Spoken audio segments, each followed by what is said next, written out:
Hi, welcome back to part 2 of my manifesting story, where you have to watch part 1 to get all the backstory of what's going on, and it's about manifesting my next vehicle.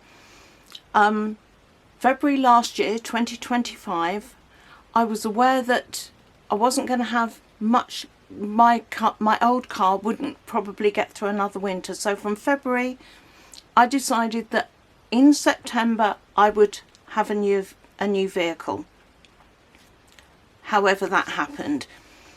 And so every night, literally as my head hits the pillow, I first of all do what I call my attitude of gratitude, which is I just think of all the things in my life that I'm grateful for, and that's just a habit that I have.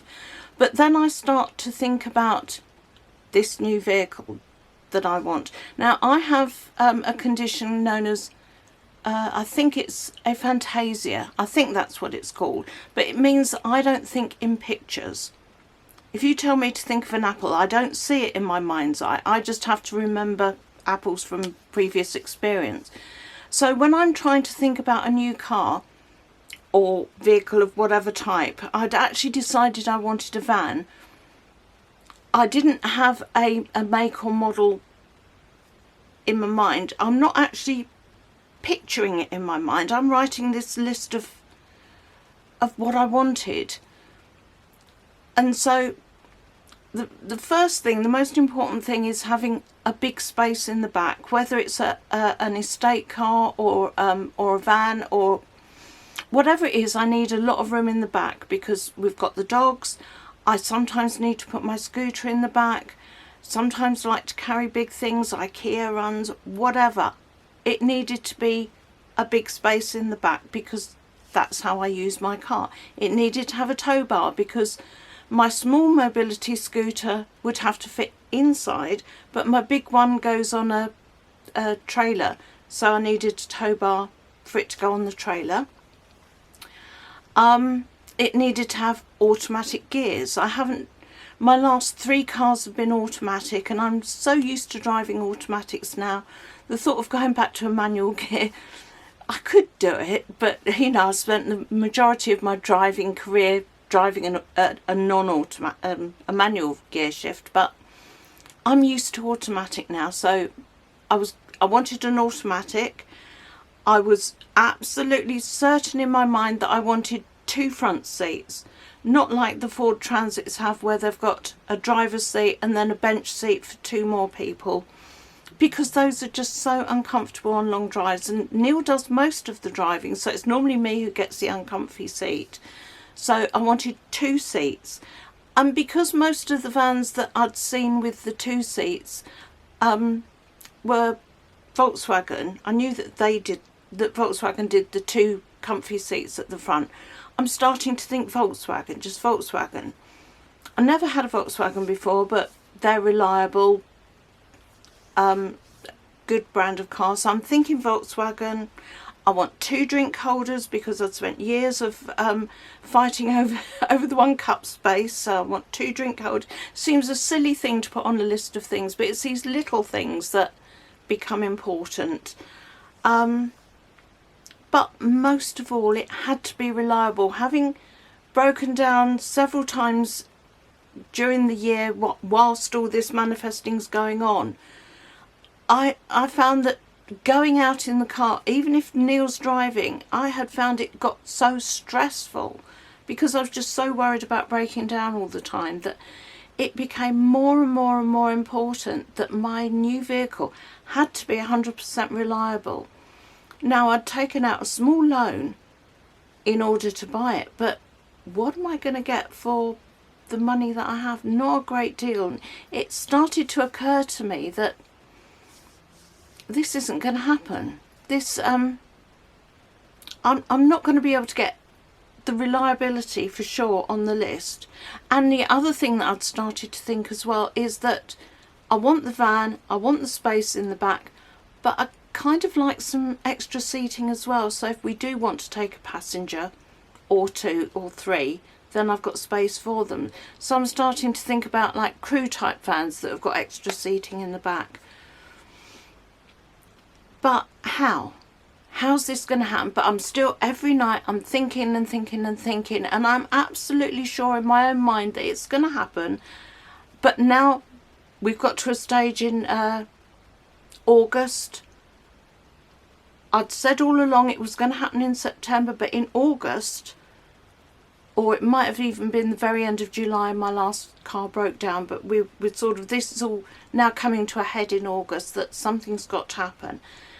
And then it occurred to me one morning, I just woke up and I thought that my last car I'd bought second hand, but it had been previously leased out on the Motability scheme, which in the UK is a scheme for people with disabilities. If you're on a certain disability benefit, you can get a brand new car that you lease through this scheme that is then totally looked after by Motability. So they do all the servicing, all the repairs.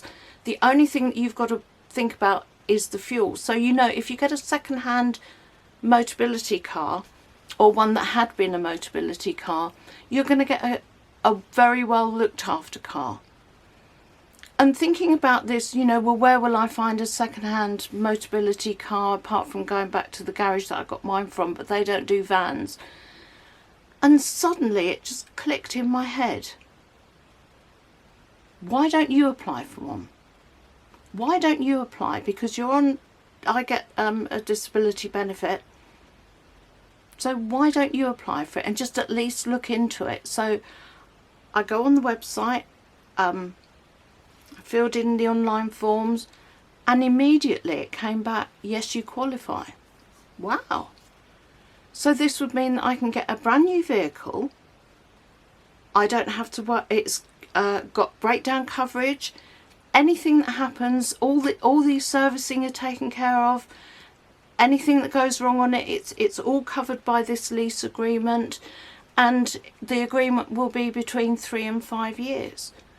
Well, but 3 to 5 years, if I bought a vehicle, it might not last much longer than that anyway, because I couldn't afford a new one if I was buying it outright. So on the Motability website, you can start looking at all the different cars that are covered by this scheme. So I start looking through. There is I've lost the word, a belief that people get free cars. They're not actually free at all. You pay for it out of your benefit, out of your disability benefit. So you're paying, if you get one of the smaller, cheaper cars, still brand new, then you don't pay anything towards it at all. It's just your monthly mobility your mobility part of that particular benefit is just taken at source and goes straight to Motability, and that covers the cost of the lease. But because I wanted a slightly bigger, so I'm looking through, and then almost like a miracle, I honestly, absolutely honestly didn't know that this vehicle existed until I saw it through this scheme. Ford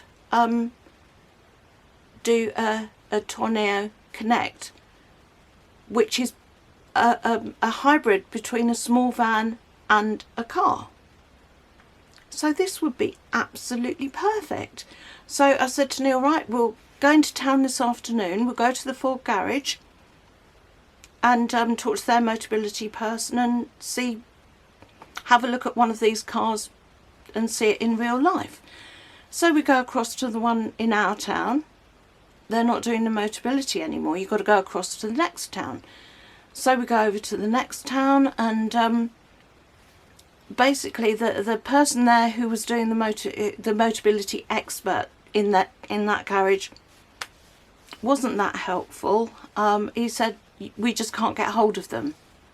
He said they're as rare as hen's teeth. You just can't get hold of them. And at this stage, all I wanted to do was actually look at one in real life so I could see if it is exactly what I wanted.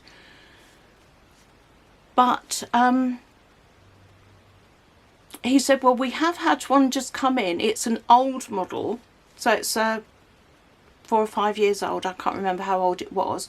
But went out and had a look, and yeah, that is kind of really what I wanted. But this scheme only works for brand new cars.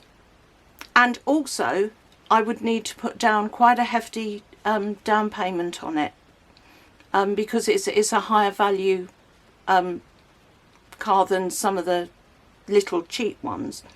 But I'd taken out this loan, so I had enough money on this loan that I could pay out. It was about £3,000 I had to pay out as a down payment.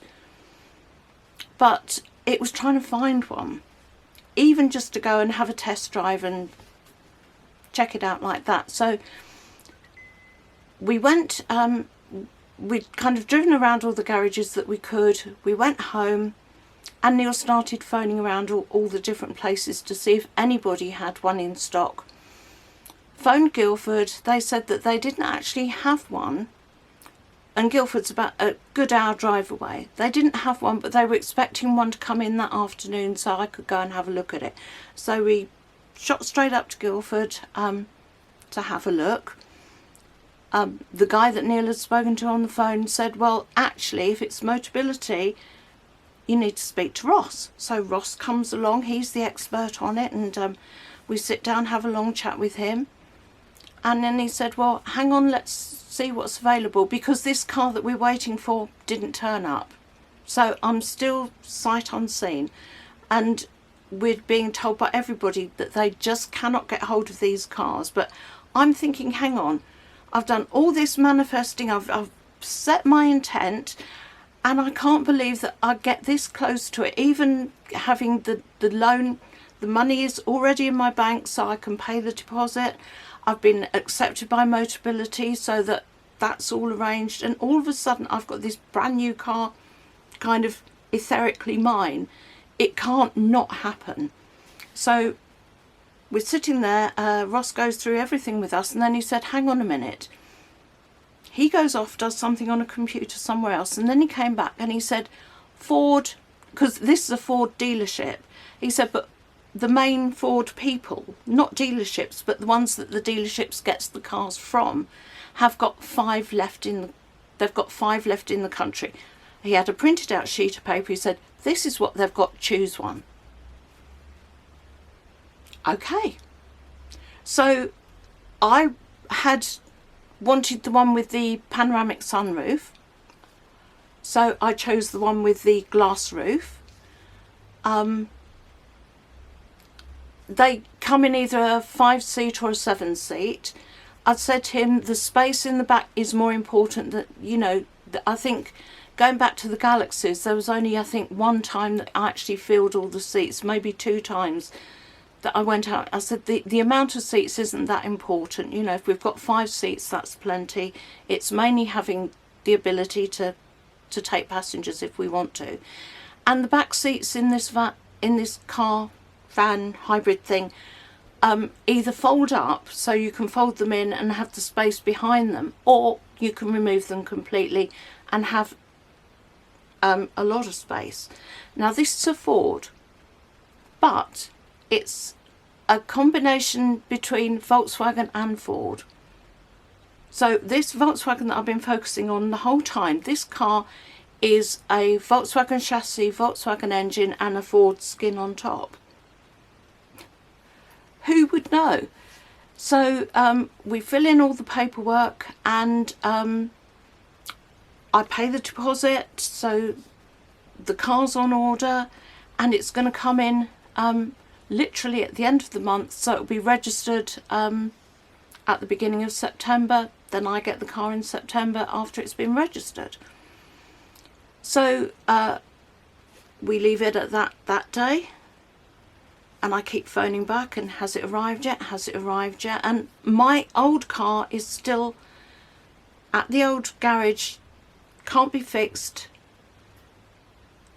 or they don't know what's wrong with it, so they can't fix it because it's just going, and I'm not going to sell it on, I'm going to scrap it.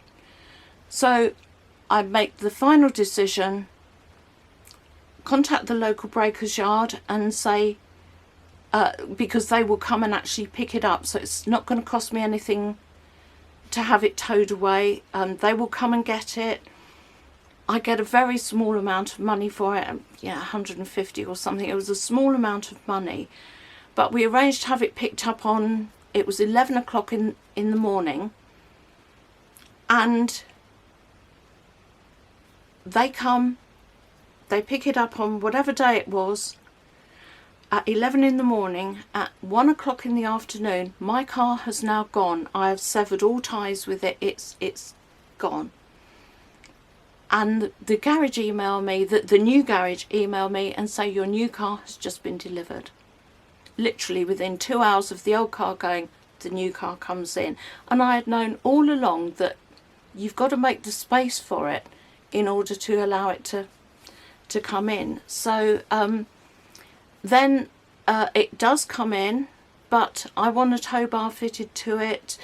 Motability, who I'm now leasing it from, say that I can only have it if it's a Ford tow bar fitted at the Ford garage. So then that had to be ordered from Germany because it's a Volkswagen part. So we had to wait for it to come in. But all this time I had been saying I need to have it because I'm going to do a ritual at the Long Barrow for the autumn equinox. So we need to have it all come together for that. And that was, I think last year we did the ritual on the 20th, whereas the equinox is on the 21st or something. But it means that I need it for then. So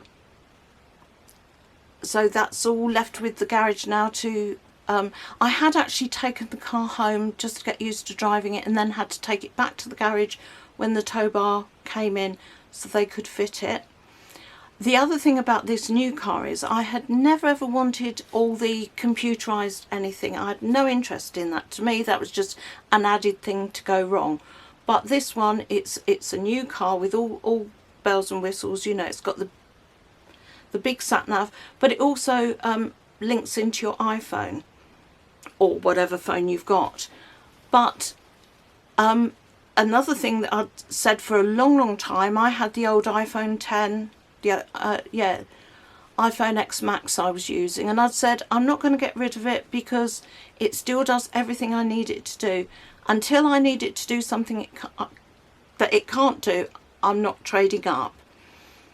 But when I got this new car, my iPhone was too old to link in with it, to do the full linking things with it. So that meant that I needed a new iPhone now. Now I was planning to put that, planning to get that on interest-free credit, but I've got this money from the loan, so I said, and because Neil would be driving as well, he would also need the upgraded iPhone. So we went up and we got both the iPhones, and then we decided that our old Fitbit watches weren't really up to it and we'd rather go for the Apple Watch, so we also got the Apple Watch each. So that all came together as part of this manifestation, that the watches and the phones had been manifested from time before, but I've been I'm always very patient about waiting for things to come to me. And then eventually we picked the car up, I think on the 18th of September, ready to go off for the ritual. It's got the space for all the dogs, tick. I can fit my scooter in it, tick. All manner of big things can fit in it, tick. It's on automatic, which a lot of the vans that I had been looking at weren't automatic, but this was automatic. It's diesel. I'd never had a diesel before, but that was irrelevant. I wasn't bothered whether it was petrol or diesel. As it turns out, it's a bigger engine because I wanted the tow bar. There's an outside possibility that at some point in the future we might want a caravan, and this being a 2-litre engine would handle that okay. But even though it's a bigger engine, it's actually cheaper fuel wise than my old 1.6 Fusion, which I don't know how that worked out, but it did. So it's very cheap to run. I have absolutely no worries. It's brought the pleasure back to going out in a car, because I just don't need to worry about it. If anything happens, through this scheme I'm a member of the RAC, the Royal automobile club, I think it is, with the RAC. So I know that I'm fully covered with the RAC. All the servicing is fully covered. If anything breaks down, it just goes to the garage and they fix it, and I don't have to worry about that at all. It's just everything that I could have possibly wanted and more. It's got passenger seats in the back, which I can have up, and we have actually, one of the first times we used it was, well, we first of all used it for the long barrow, but then sadly just after that my next door neighbour had passed away, and going to the funeral there were two other neighbours who didn't have cars, so I'd said to them, come in the car with us so that we can all go together. So it was nice that we could all go together as the neighbours, as it were, to the funeral. I've taken family out in it, and it's just been absolutely wonderful. I had wanted low mileage. Well, you couldn't get much lower than a brand spanking new factory fresh car. In fact, even because I got it in 2025, even now in February 26, we've only just clocked over 3,000 miles in it. So we've got lots and lots of motoring to do before we actually hit, because under the terms of the scheme we are capped on how many miles we do a year, but we are so far under that we've got plenty of miles left to go. So that is the story of my new car, and now I'm going to try and edit in what it looks like. It's not the best looking car in the world, but in terms of practicality it couldn't be more perfect. For the first, from getting it in September to now, every time I get in it I'm still saying I can't believe that this happened. I knew I was good, but I didn't know I was that good. I just cannot believe, because in the past I had never ever considered getting a Motability car, because I'd always wanted to own my cars outright, and so I didn't know really very much about the scheme at all. But it's just all worked out so perfectly. Like I say, I'm going to try and edit in some footage of the new car. So anyway, that's that manifesting story. The other thing that I was thinking about when I was manifesting the car and realising that you can't get the new until you're ready to get rid of the old, is I had started to think about my smile, and I am so embarrassed about, because I fall a lot and I fall face first. I've knocked one tooth, my front tooth is coming down, although it's quite stable. I've knocked another one out completely. They're not going to last that many more falls. So I'm now manifesting a whole new smile. So don't forget to like and subscribe to see how that works out in the future for me. Okay, well, I'll say goodbye now. Lots of love. Take care. Bye.